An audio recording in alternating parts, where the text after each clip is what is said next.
अथ द्वितीयो अध्यायः। श्रीमद् भगवद गीता अथ द्वितीयो अध्याय। दूसरा अध्याय चालू होता है। संजय उवाच।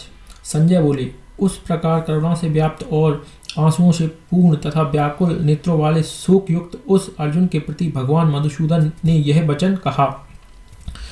श्री भगवान बोले, हे अर्जुन, तुझे इस अश्वमेध में यह मोह किस हेतु से प्राप्त हुआ? क्योंकि ना तो यह श्रेष्ठ पुरुषों द्वारा आचरित है और न स्वर्ग को देने वाला है और न कीर्ति को करने वाला ही है। इसलिए हे अर्जुन, नपुंसकता को मत प्राप्त हो, तुझमें यह उचित नहीं जान पड़ती। हे परमतप, हृदय की तुच्छ दुर्बलता को त्याग कर युद्ध के लिए खड़ा हो जा।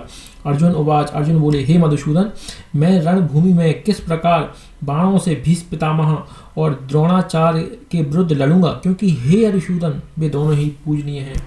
इसलिए इन महानुभाव गुरुजनों को न मारकर मैं इस लोक में भिक्षा का अन्न भी खाना कल्याणकारक समझता हूँ, क्योंकि गुरुजनों को मारकर भी इस लोक में रुधिर से सने हुए अर्थ और कामरूप भोगों को ही तो भोगूंगा। हम यह भी नहीं जानते कि हमारे लिए युद्ध करना और न करना इन दोनों में से कौन सा श्रेष्ठ है, अथवा यह भी नहीं जानते कि उन्हें हम जीतेंगे या हमको वे जीतेंगे। और जिनको मारकर हम जीना भी नहीं चाहते, वे ही हमारे आत्मीय धृतराष्ट्र के पुत्र हमारे मुकाबले में खड़े हैं। इसलिए कायरता रूप दोष से उपहत हुए उस स्वभाव वाला तथा धर्म के विषय में मोहित चित्त हुआ मैं आपसे पूछता हूँ कि जो साधन निश्चित कल्याणकारक हो वह मेरे लिए कहिए, क्योंकि मैं आपका शिष्य हूँ। इसलिए आपके शरण हुए मुझको शिक्षा दीजिए, क्योंकि भूमि में निष्कंटक धन धान्य संपन्न राज्य को और देवताओं के स्वामी पने को प्राप्त होकर भी मैं उस उपाय को नहीं देखता हूँ जो मेरी इंद्रियों के सुखाने वाले शोक को दूर कर सके। संजय उवाच। संजय बोले, हे राजन, निद्रा को जीतने वाले अर्जुन अंतर्यामी श्री कृष्ण महाराज के प्रति इस प्रकार कहकर फिर श्री गोविंद भगवान से युद्ध नहीं करूंगा, यह स्पष्ट कहकर चुप हो गए। हे भरतवंशी धृतराष्ट्र, अंतर्यामी श्री कृष्ण महाराज दोनों सेनाओं के बीच में शोक करते हुए उस अर्जुन को हंसते हुए से यह वचन बोले। श्री भगवान उवाच। श्री भगवान ने अर्जुन से कहा, हे अर्जुन, तू न शोक करने योग्य मनुष्यों के लिए शोक करता है और पंडितों के से वचनों को कहता है, परंतु जिनके प्राण चले गए हैं और जिनके प्राण नहीं गए हैं उनके लिए भी पंडित जन शोक नहीं करते। ना तो ऐसा ही है कि मैं किसी काल में नहीं था, तू नहीं था, अथवा ये राजा लोग नहीं थे, और ना ऐसा ही है कि इससे हम आगे नहीं रहेंगे। जैसे जीवात्मा की इस देह में बालकपन, जवानी और वृद्धावस्था प्राप्त होती है, वैसी ही अन्य शरीर की प्राप्ति होती है। उस विषय में धीर पुरुष मोहित नहीं होता। हे कुंती पुत्र, सर्दी गर्मी और सुख दुख को देने वाले इंद्रिय और विषयों के संयोग तो उत्पत्ति विनाशील और अनित्य हैं। इसलिए हे भारत, उनको तू सहन कर, क्योंकि हे पुरुष श्रेष्ठ, दुख सुख को समान समझने वाले जिस धीर पुरुष को ये इंद्रिय और विषय के संयोग व्याकुल नहीं करते, वह मोक्ष के योग्य हो जाता है। असत वस्तु की तो सत्ता नहीं है और सत्य का अभाव नहीं है। इस प्रकार इन दोनों का ही तत्वज्ञानी पुरुषों द्वारा देखा गया है। नाश रहित तो तू उसको जान जिससे यह संपूर्ण जगत दृश्य वर्ग व्याप्त है, और इस अविनाशी का विनाश करने में कोई भी समर्थ नहीं है। इस नाश रहित अप्रमेय नित्य स्वरूप जीवात्मा के सब शरीर नाशवान कहे गए हैं। इसलिए हे भरतवंशी अर्जुन, तू युद्ध कर।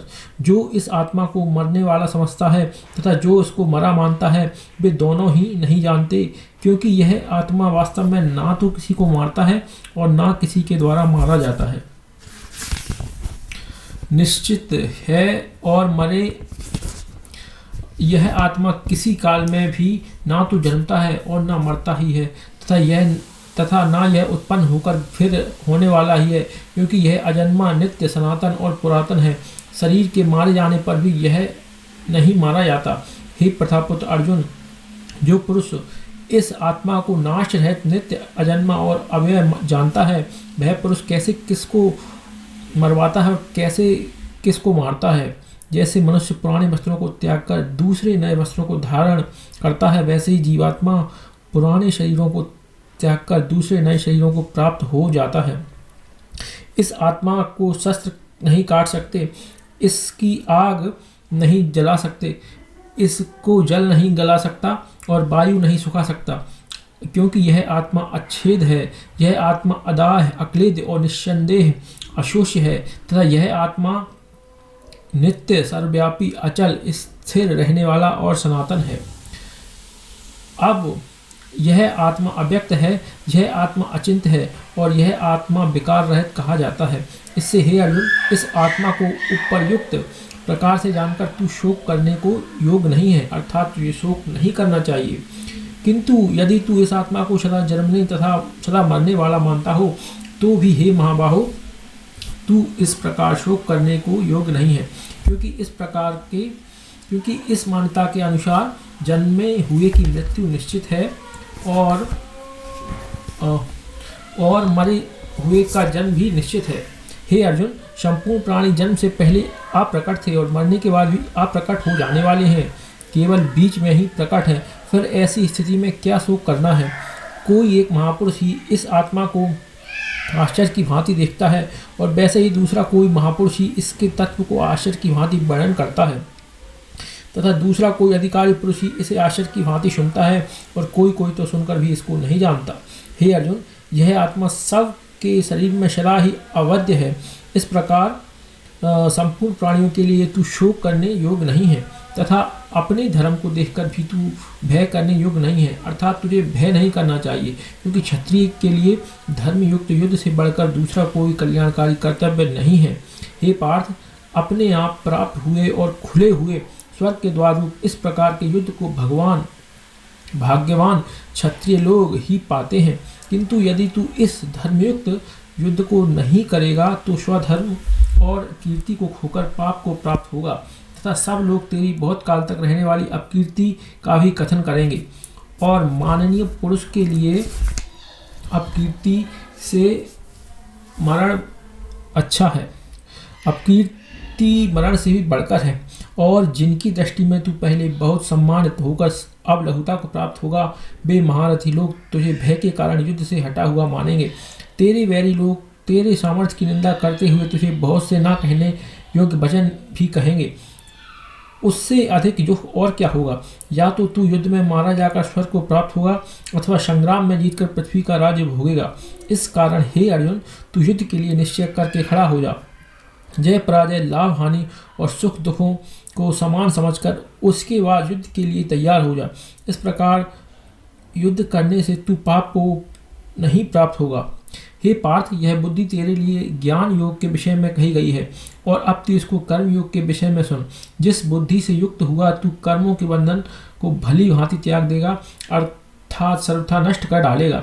इस कर्म योग में आरंभ का अर्थात बीज का नाश नहीं है और उल्टा फल रूप दोष भी नहीं है, बल्कि इस कर्मयोग रूप धर्म का थोड़ा सा भी साधन जन्म मृत्यु रूप महान भय से रक्षा कर लेता है।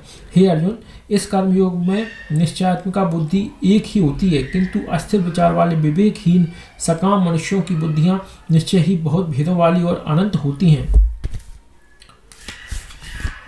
हे अर्जुन, जो भोगों में तन्मय हो रहे हैं, जो कर्म फल के प्रशंसक वेद वाक्यों में ही प्रीति रखते हैं, जिनकी बुद्धि में स्वर्ग ही परम प्राप्य वस्तु है और जो स्वर्ग से बढ़कर दूसरी किसी वस्तु ही नहीं है ऐसा मानते हैं, वे अविवेकी जन इस प्रकार की जिस पुष्पित अर्थात दिखाऊ शोभायुक्त वाणी को कहा करते हैं, जो कि जन्म कर्म फल देने वाली एवं भोग तथा ऐश्वर्य की प्राप्ति के लिए नाना प्रकार की बहुत सी क्रियाओं का वर्णन करने वाली है। उस वाणी द्वारा जिनका चित्त हट लिया गया है, जो भोग और ऐश्वर्य में अत्यंत आसक्त हैं, उन पुरुषों की परमात्मा में निश्चयात्मिका बुद्धि नहीं होती। हे अर्जुन, वेद उपर्युक्त प्रकार से तीनों गुणों के कार्यरूप समस्त भोगों एवं उनके साधन का प्रतिपादन करने वाले हैं। इसलिए तू उन भोगों एवं उनके साधनों में आसक्त विहीन हर्ष शोकादि द्वंद्वों से रहित नित्य वस्तु परमात्मा में स्थित योग क्षेम को न चाहने वाला और स्वाधीन अंतःकरण वाला हो। यावानर्थ उदपाने सर्वतः संप्लुतोदके तावान सर्वेषु वेदेषु ब्राह्मणस्य व्यानतः। सब ओर से परिपूर्ण जलाशय के प्राप्त हो जाने पर छोटे जलाशय में मनुष्य का जितना प्रयोजन रहता है, ब्रह्म को तक से जानने वाले ब्राह्मण का समस्त वेदों में उतना ही प्रयोजन रह जाता है। तेरा कर्म करने में ही अधिकार है और उसके फलों में कभी नहीं। इसलिए तू कर्मों के फल का हेतु मत हो तथा तेरी कर्म न करने में भी आसक्ति ना हो। हे धनंजय, तू आसक्ति को त्याग कर तथा सिद्धि और असिद्धि में समान बुद्धि वाला होकर योग में स्थित हुआ कर्तव्य कर्मों को कर। समत्व ही योग कहलाता है। इस समत्व रूप बुद्धि योग से सकाम कर्म अत्यंत ही निम्न श्रेणी का है। इसलिए हे धनंजय, तू सम बुद्धि में ही रक्षा का उपाय ढूंढ, अर्थात बुद्धि योग का ही आश्रय ग्रहण कर, क्योंकि फल के हेतु बनने वाले अत्यंत दीन है। सम बुद्धि युक्त पुरुष पुण्य और पाप दोनों को इसी लोक में त्याग देता है, अर्थात उनसे मुक्त हो जाता है। इससे तू समत्व रूप योग में लग गया। यह समत्व रूप योग ही कर्मों में कुशलता है, अर्थात कर्म बंधन से छूटने का उपाय है। क्योंकि समबुद्धि से युक्त ज्ञानी जन कर्म से उत्पन्न होने वाले फल को त्याग कर जन्म रूप बंधन से मुक्त हो निर्विकार परम पद को प्राप्त हो जाते हैं। जिस काल में तेरी बुद्धि मोहरूप दलदल को भलीभांति पार कर जाएगी, उस समय तू सुने हुए और सुनने में आने वाले इस लोक और परलोक संबंधी सभी भोगों से वैराग्य को प्राप्त हो जाएगा। भांति भांति के वचनों को सुनने से विचलित हुई तेरी बुद्धि जब परमात्मा में अचल और स्थिर ठहर जाएगी, तब तू योग को प्राप्त हो जाएगा, अर्थात तेरी परमात्मा से नित्य संयोग हो जाएगा। अर्जुन उवाच, अर्जुन बोले, हे केशव, समाधि में स्थित परमात्मा को प्राप्त हुए स्थिर बुद्धि पुरुष का क्या लक्षण है? वह स्थिर बुद्धि पुरुष कैसे बोलता है, कैसे बैठता है और कैसे चलता है? श्री भगवान उवाच। तब भगवान श्री कृष्ण अर्जुन से बोले, जिस काल में यह पुरुष मन में स्थित संपूर्ण कामनाओं को भली भांति त्याग देता है और आत्मा से आत्मा में संतुष्ट रहता है, उस काल में वह स्थित प्रज्ञ कहा जाता है। दुखों की प्राप्ति होने पर जिसके मन में उद्वेग नहीं होता, सुखों की प्राप्ति में जो सर्वथा निष्प्रहा है तथा जिसके राग भय और क्रोध नष्ट हो गए हैं, ऐसा मुनि स्थिर बुद्धि कहा जाता है। जो पुरुष सर्वत्र स्नेह रहित हुआ उस शुभ या अशुभ वस्तु को प्राप्त होकर न प्रसन्न होता है और न द्वेष करता है, उसकी बुद्धि स्थिर है। और कछुआ सब ओर से अपने अंगों को जैसे समेट लेता है, वैसे ही जब यह पुरुष इंद्रियों के विषयों से इंद्रियों को सब प्रकार से हटा लेता है, तब उसकी बुद्धि स्थिर है, ऐसा समझना चाहिए। इंद्रियों के द्वारा विषयों को ग्रहण न करने वाले पुरुष के भी केवल शिष्य तो निवृत्त हो जाते हैं, परंतु उनमें रहने वाली आसक्ति निवृत्त नहीं होती। इस स्थित प्रज्ञ पुरुष की तो आसक्ति भी परमात्मा का साक्षात्कार करके निवृत्त हो जाती है। हे अर्जुन, आसक्ति का नाश ना होने के कारण ये प्रमथन स्वभाव वाली इंद्रियां यत्न करते हुए बुद्धिमान पुरुष के मन को भी बलात् हर लेती हैं। इसलिए साधक को चाहिए कि वह उन संपूर्ण इंद्रियों को बस में करके समाहित चित्त हुआ मेरे परायण होकर ध्यान में बैठे, क्योंकि जिस पुरुष की इंद्रियां बस में होती हैं उसी की बुद्धि स्थिर हो जाती है। विषयों का चिंतन करने वाले पुरुष की उन विषयों में आसक्ति हो जाती है। आसक्ति से उन विषयों की कामना उत्पन्न होती है और कामना में विघ्न पड़ने से क्रोध उत्पन्न होता है। क्रोध अत्यंत मूढ़ भाव उत्पन्न हो जाता है। मूल भाव से स्मृति भ्रम हो जाता है और स्मृति भ्रम हो जाने से बुद्धि अर्थात ज्ञान शक्ति का नाश हो जाता है और बुद्धि का नाश हो जाने से यह पुरुष अपनी स्थिति से गिर जाता है। परंतु अपने अधीन किए हुए अंतःकरण वाला साधक अपने वश में की हुई राग द्वेष से रहित इंद्रियों द्वारा विषयों में विचरण करता हुआ अंतःकरण की प्रसन्नता को प्राप्त होता है। अतः अंतःकरण की प्रसन्नता होने पर इसके संपूर्ण दुखों का अभाव हो जाता है और उस प्रसन्न चित्त वाले कर्म योग की बुद्धि शीघ्र ही सब ओर से हटकर एक परमात्मा में ही भली भांति स्थिर हो जाती है।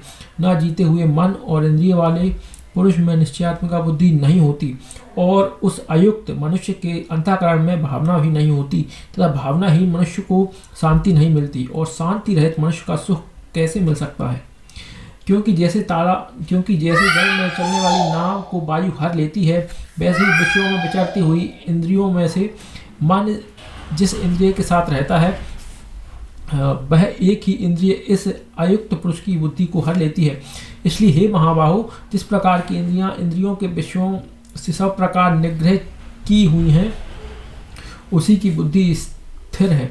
संपूर्ण प्राणियों के लिए जो रात्रि के समान है, उस नित्य ज्ञान स्वरूप परमानंद की प्राप्ति में स्थित प्रज्ञ योगी जागता है, और जिस नाशवान सांसारिक सुख की प्राप्ति में सब प्राणी जागते हैं, परमात्मा के तत्व को जानने वाले मुनि के लिए वह रात्रि के समान है। जैसे नाना नदियों के जल सब ओर से परिपूर्ण अचल प्रतिष्ठा वाले समुद्र में उसको विचलित ना करते हुए ही समा जाते हैं, वैसे ही सब भोग जिस स्थित प्रज्ञ पुरुष में किसी प्रकार का विकार उत्पन्न किए बिना ही समा जाते हैं, वही पुरुष परम शांति को प्राप्त हो जाता है। भोगों को चाहने वाला नहीं, जो पुरुष संपूर्ण कामनाओं को त्याग कर ममता रहित, अहंकार रहित और स्पृहा रहित हुआ विचरता है, वही शांति को प्राप्त होता है, अर्थात वह शांति को प्राप्त हो जाता है। हे अर्जुन, यह ब्रह्म को प्राप्त हुए पुरुष की स्थिति है। इसको प्राप्त होकर योगी कभी मोहित नहीं होता और अंत काल में भी इस ब्राह्मी स्थिति में रहकर ब्रह्मानंद को प्राप्त होता है। इस तरह यह दूसरा अध्याय समाप्त होता है।